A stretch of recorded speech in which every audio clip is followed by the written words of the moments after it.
Chapter 23. Alessandro couldn't quite believe his eyes, scanning the angelic face that hovered overhead in the light.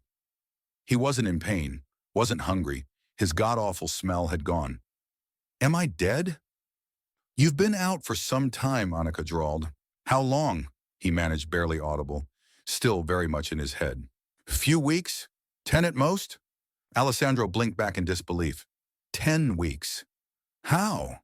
He tried to sit, which yanked at the cannulas in his arm and neck that stemmed from the beaten-up pod he lay in. Growling, he looked back at her. She was tiny. How on earth had she moved him? "My drones do all the heavy lifting, though you filled out a bit since then." He stared down at his legs. They were his, but they didn't look it. He couldn't remember feeling so good. No aches, no pains, fully hydrated. He'd actually put on some muscle. "Thought you'd like that." She beamed as his mouth fell open. "They call it beauty sleep for a reason. I spend my life there. Not in the pod, mind you." She gave a whimsical smile, watching him wave his arms about as he marveled at the strength of them. "In daydreams." Grace felt her heart leap on common ground from where she floated, watching the two of them. But as reality hit home, Alessandro paled, unwanted memories flooding back in, chilling and vivid, like waking from a bad dream. "It's not your fault," Annika was quick to add. Having seen his base and spent the past few weeks going over his notes, she could sense where his thoughts returned to. He was practically a skeleton when she found him, unconscious, soiled, lying in his own mess. "Truth stinks, but it is what it is," she shrugged. "Most can't handle it. Hell, few can handle themselves. Could use your help, actually, in turning things round." But heavy brows fell over his dark complexion. She had to be 21 at most. "Kid, I'm not magic, and see these?" His hands waved wildly once again. "Not wands." "I did begin to wonder," she smiled. "Far as magic goes, it's amazing what a few words can do." "That's supposed to be funny," he snapped. Far as he was concerned, words had opened the gates to hell. "It's a joke," Annika chuckled, eyeing his miserable expression. "My life is." "Well, based on that expression, it could use some work." She chucked a VR headset his way. "No time like the present," but he sat unmoved. "Look, humor is like faith. Reminds us we can make something good out of nothing and have fun doing it." She gave a shrug. "Besides, what else is there? We use the tools we got. Don't have any outside the metaverse." "Now that's disappointing." Her gaze rolled over him, pleased with the spark that lit. "Know how to get a rise out of a guy, don't you?" "You say that like it's hard," she laughed, throwing on her own headset. Grace watched as Alessandro shut down old memories in Mobius. Removing his headset, the cold stone walls of the cave stared back. The sound of others working to update their surveillance system echoed now as though a haunting memory. Though Annika's world stood still, there was lots to be done, and lots more depending on them, all seemingly sucked into the tornado of which they were a part. Since they'd met, their team had grown considerably and now formed much of the resistance, the only force left aside from mercenaries and crime syndicates. Global civil war had left a dangerous power vacuum, and those who survived now attempted to carve up the little that was left. He watched their team updating the surveillance system outside. Tom was doing all right, but the kid, Marco, needed a lot more pointers. Staring back at projected data, he tried to concentrate, could still hear Annika's warm laugh from all those years back when she'd strolled off. To this day, he still felt responsible. But Annika, her perspective, her humor, they helped, had brought a part of him back to life. Who knows, maybe she could do the same for Velda. Asterisk. When Velda did wake in the dilapidated stem pod, a cubicle curtain had been pulled round and Annika's bright eyes fixed on her through the cloudy glass.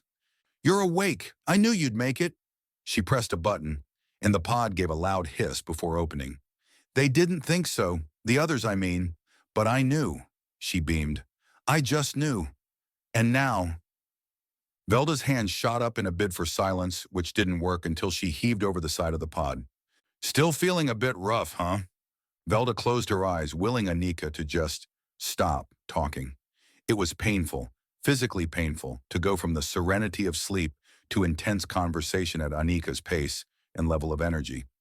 "So listen, I thought we could—" "I need to get back to Wadsdan Manor," Velda interrupted. There's nothing left. They'll have relocated. But Annika shook her head. Alice was pretty thorough, scoured the usual frequencies, monitored their networks, even did a trip down there myself, but Annika's expression fell. There's nothing.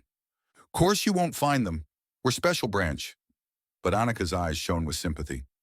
We know how to hide, Velda insisted. Well, you did a good job under all that rubble. Annika's half-hearted smile clashed with her twin. I'll find them. But as the words fell out of Velda's mouth, a chilling notion crept in. What if this was it?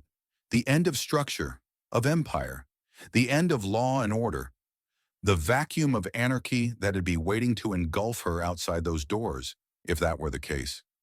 Annika squeezed her hand sympathetically, but Velda snatched it back. This is ridiculous. Get me a doctor. Ralph? He's hardly a doctor. Haven't seen one of them about since the blitz you got caught up in. Came out of nowhere. Took out most of the remaining infrastructure. Rumor has it the Volkov were trying to flush out the SMC and remaining government strongholds.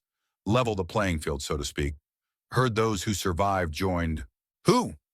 The SMC, Annika uttered under Velda's narrowing gaze. The SMC want to flush out the Volkov just as bad. They have good numbers, still have a shot. How long have I been here? Velda snapped. Close to a month. With that, Velda pulled out the cannula in her arm, a renewed sense of urgency having flooded in. Slow down. Takes time to...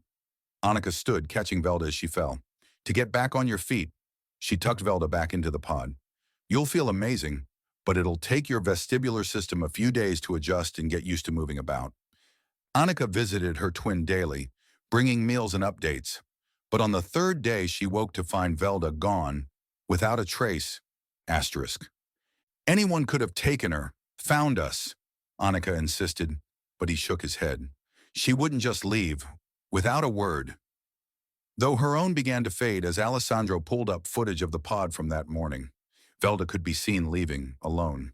There was also a radio transmission a few hours ago, he offered apologetically. She's trying to rally the troops, Special Branch. That could be anyone. It's her signature, Alpha Bravo Veda.